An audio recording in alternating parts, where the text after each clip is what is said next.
Hello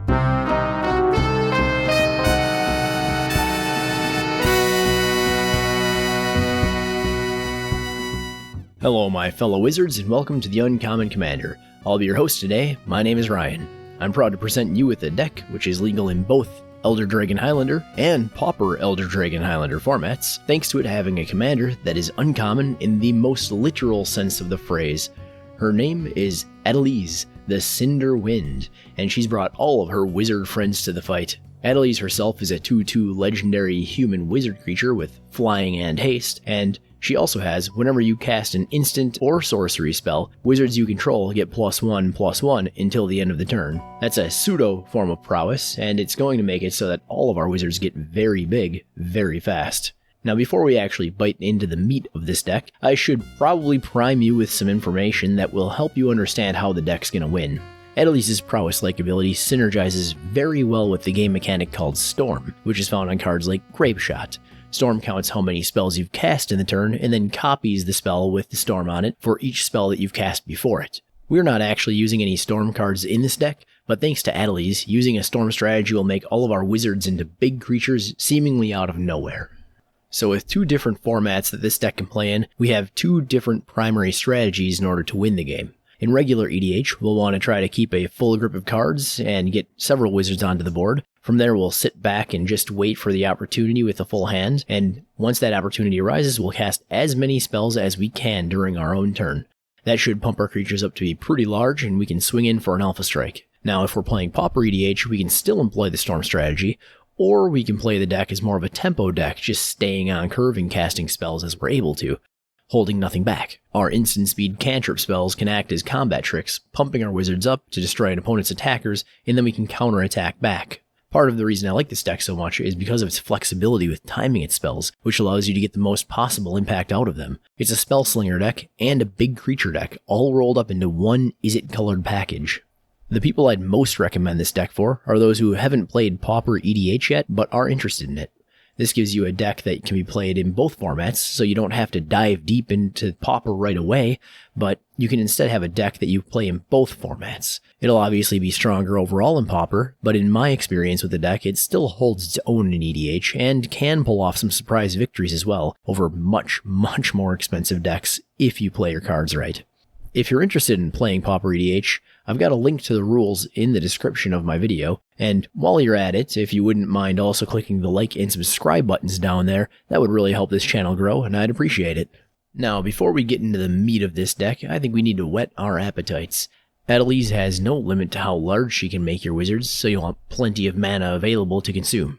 First up, we have the only ramp spell in the deck that actually gives you an extra land, and its name is Wayfarer's Bauble. For 1 generic mana and 2 to crack it, you can sacrifice Wayfarer's Bauble and search your library for a basic land card, put that card into the battlefield tapped, and then shuffle your library. We also have Arcane Signet, Izzet Signet, and Star Compass. Each of these costs 2 mana. The Arcane Signet taps for any color of your choice. Izzet Signet taps for your Izzet Commander's colors, and Star Compass taps for any color a basic land you already control could produce. Next up, we have some colorless rocks in Mindstone and Thought Vessel. Both of these cost 2 colorless mana. Mindstone taps to create a colorless mana and has a sacrifice ability that lets you draw a card. Thought Vessel also taps to create a colorless mana, but gives you an unlimited hand size while it's in play, allowing you to hold on to more storm fuel. Some creature-based ramp exists in this deck as well, in the form of Goblin Electromancer and Stony Brook Banneret. Both of these cards are wizards that give cost reduction. The former reduces the generic cost of instants and sorceries by 1, and the latter reduces the generic cost of other merfolk and wizards by 1. A Spellslinger ramp spell that can fuel you to a big storm turn is Battle Hymn, which gives you a red mana for each creature you control when it resolves. This synergizes nicely with our game plan, but isn't worth casting on a small board state. Finally, we have 3 cards that don't ramp you, but do find you extra lands from your deck, so that you can thin it out and prepare a bit for the storm. Traveler's Amulet, Wanderer's Twig, and Armillary Sphere. Traveler's Amulet and Wanderer's Twig are basically the same card. They each cost a generic mana to cast, and then you pay 1 and sacrifice them to find a basic land and put it into your hand. Armillary Sphere does the same thing, but costs 2 mana instead of 1 for both its casting cost and its ability, and then it finds 2 basic lands instead of 1. Once we've dumped as many permanents and lands onto the board as we can without risking drawing too much attention to ourselves, we'll want to refill our hand as much as possible. Cards that are in the deck specifically to draw at least 2 cards make up this next category, and as a bonus they can each make our blockers bigger, our attackers bigger, and even add more fuel to our hand for future storms, because they're all instants and sorceries themselves. Think Twice costs 2 mana and actually only draws a single card on its first cast, but it has flashback for 2 and a blue so that you can play it again from your graveyard. Una's Grace costs 3 and also only draws a single card, but has Retrace, which is very similar to flashback, except that you'll also have to discard a land in addition to its regular cost. Keep Watch is pretty variable on how many cards that it can draw. It costs 3 mana and draws you cards equal to the number of creatures that are attacking. This is really fun to use when you've got a few wizards on the board and somebody attacks you thinking you won't block. Not only will you block, but you'll also block with bigger creatures than they can see, and you'll draw cards while doing it. We also have some sorceries which are very useful for using on your own turn to increase your storm count. First up is Treasure Hunt, borrowing 100,000 arrows, and Secrets of the Golden City. Treasure Hunt costs 1 and a blue and says reveal cards from the top of your library until you reveal a non-land card, then put all cards revealed this way into your hand. This ensures you'll get a spell out of your library, and you may get lucky and find a bunch of lands too. Borrowing 100,000 arrows costs 3 mana and is quite variable in a similar way to how Keep Watch was.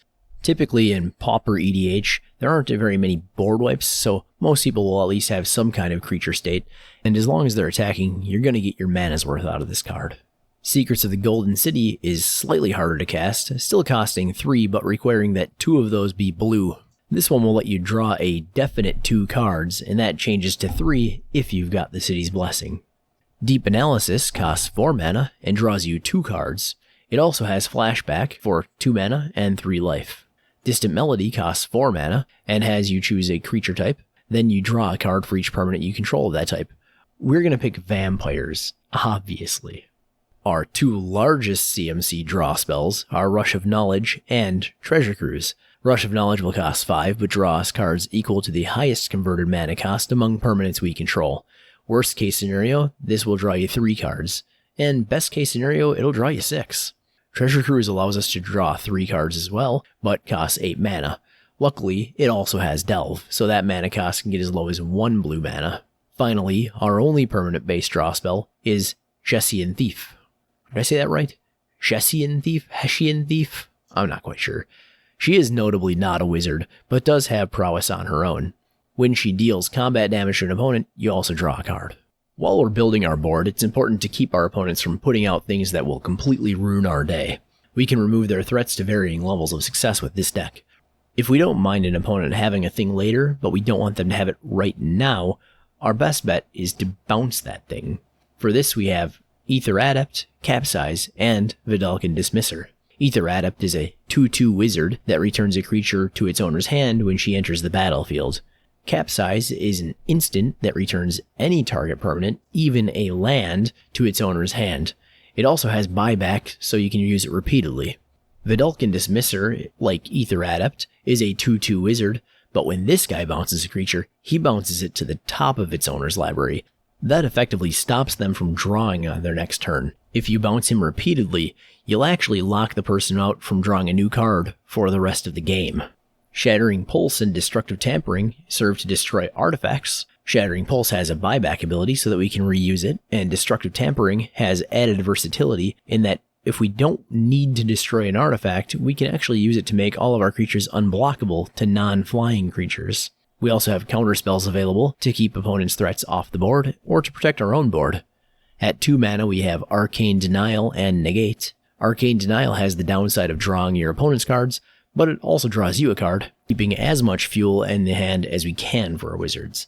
Negate, meanwhile, counters a target non-creature spell. Muddle the Mixture and Spell Stutter Sprite are counterspells that have added utility. Muddle the Mixture can instead be used to tutor up a card if we need.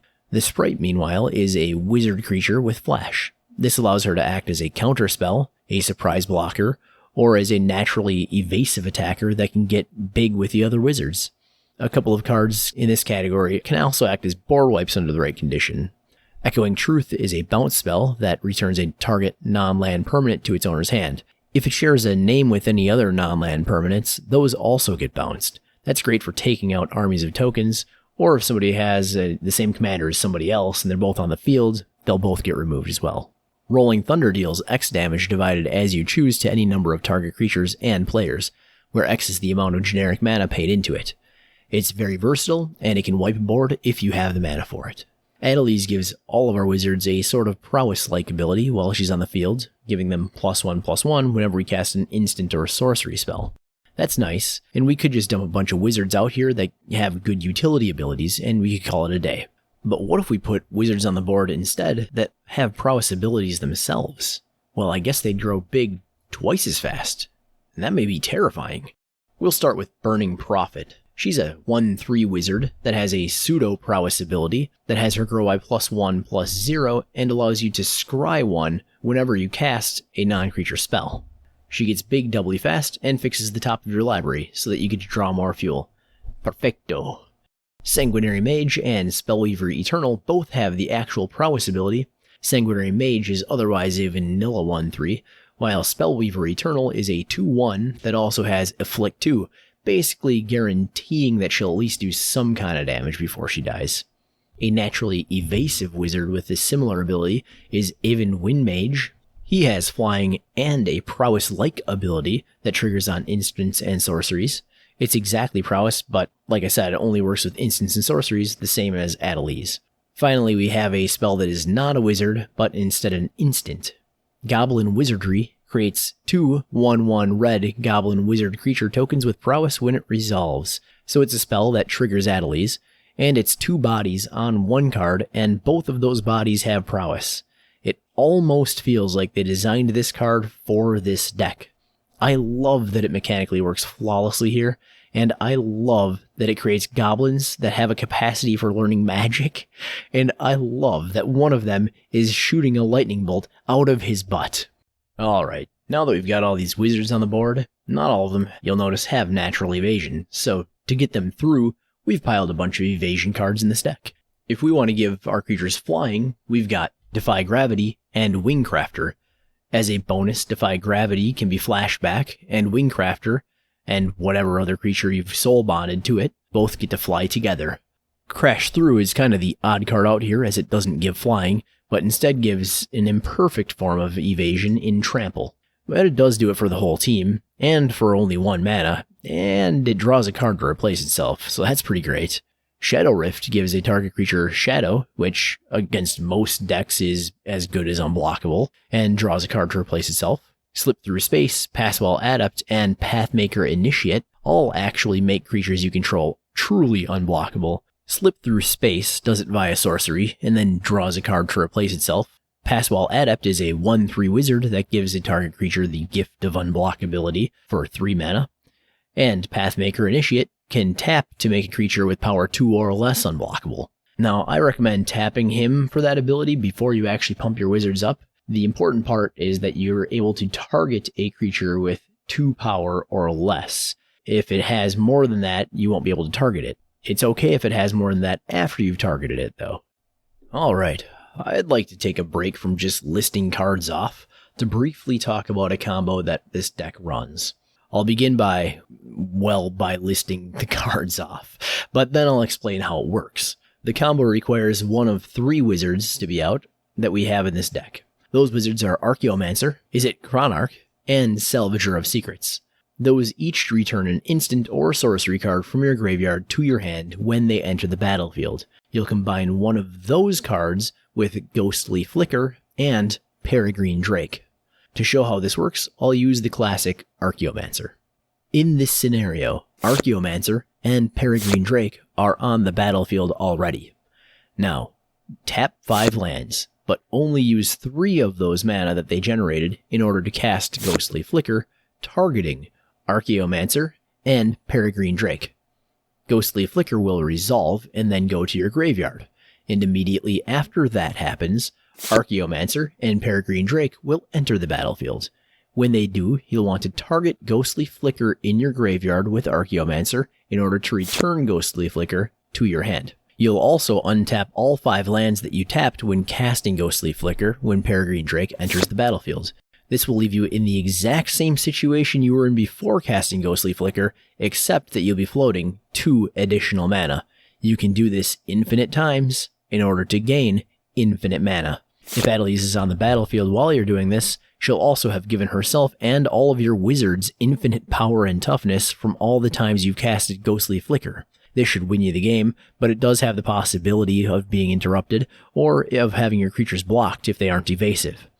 If your playgroup doesn't like infinite combos, I'd recommend taking Peregrine Drake out and adding in Kiln Fiend. Neither are wizards, but at least Kiln Fiend fits the Prowess game plan and isn't an infinite combo cheese card. The rest of the combo is still good together and allows you to reuse your ETB wizards as often as you have the mana for it. I personally run the deck without Peregrine Drake, and the deck is still capable of winning, just in non-infinite ways. We do have a bunch of cards in this deck that act as kind of a grease for the deck, making things run smoother, but they don't really fit into the rest of the categories.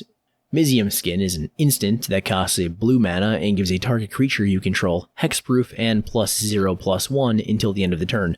It's a quick little protection spell for Adeliz, or whatever other wizard someone tries to remove, but it also has Overload, in case you need more than one wizard to have hexproof.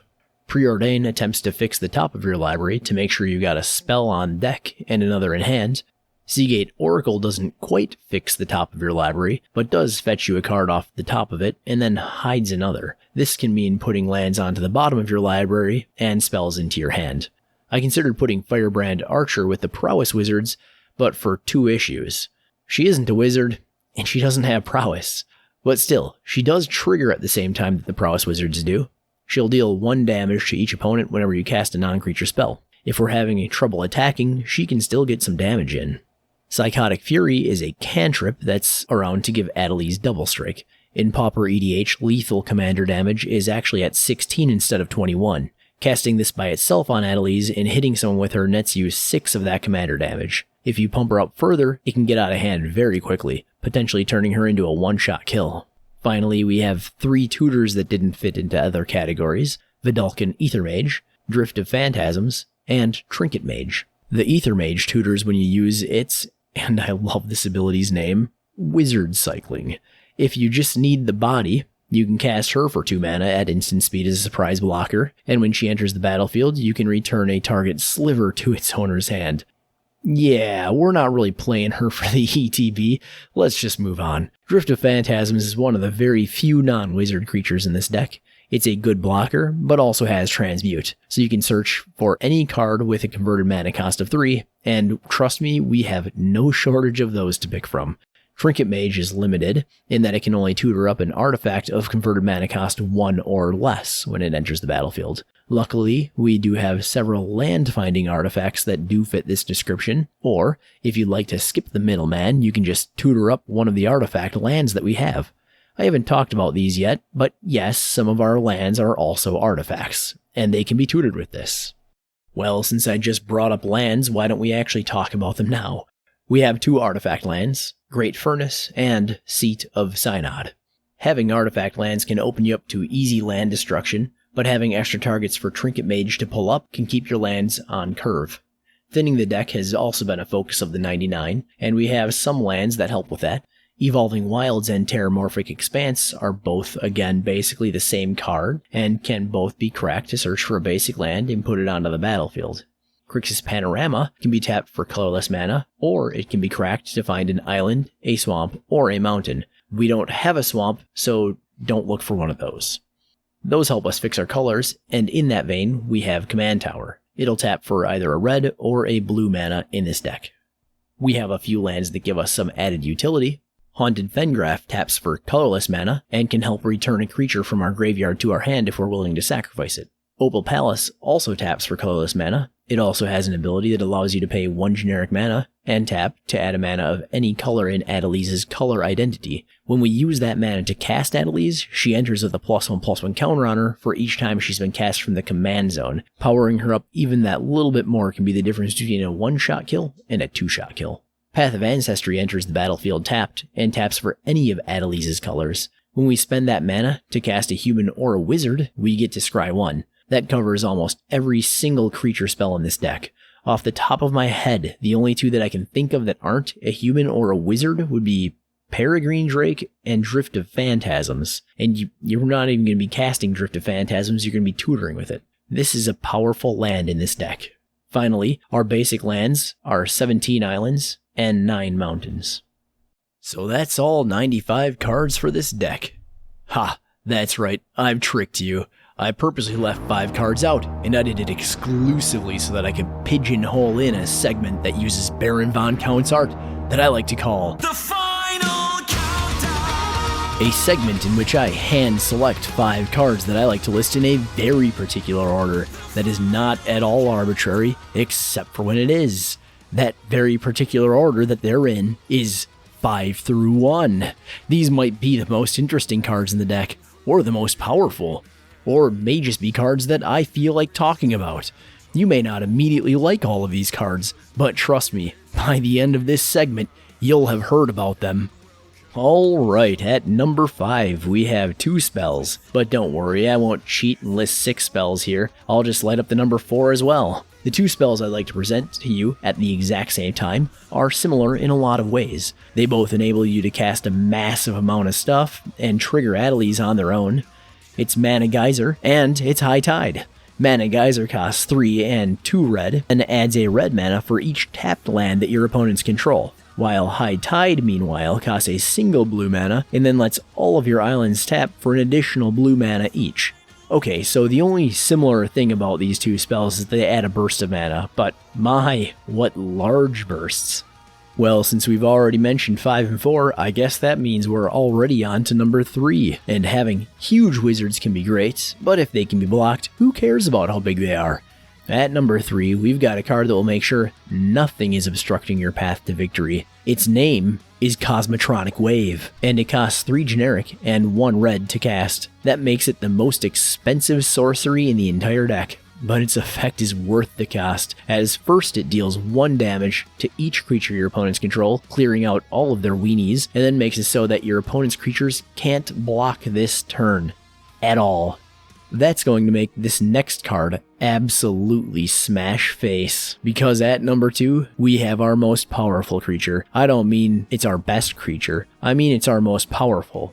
Its power stat, it's just off the charts. It's We Dragonauts. But hold on, you're saying. I can see that card, so you can't lie to me about its power, which is clearly 1.